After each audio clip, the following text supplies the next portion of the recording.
तो हमारे जिले का नाम क्या है? सोलापुर। सोलापुर ये नाम नाजिया दोनों हाथों से लिखेंगे, एक हाथ से उर्दू में और एक हाथ से इंग्लिश में। स्टार्ट।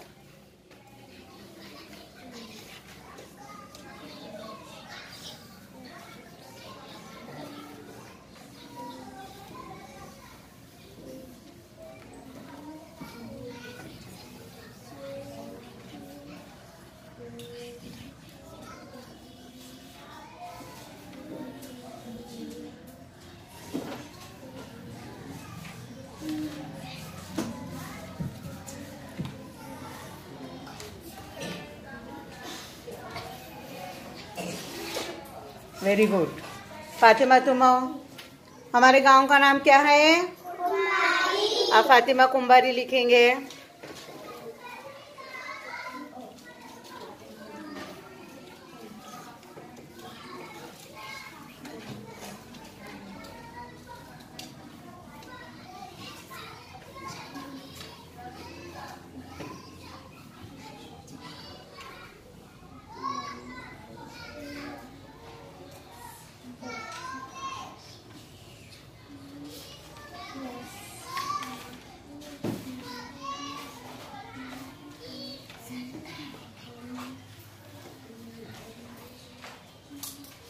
Very good.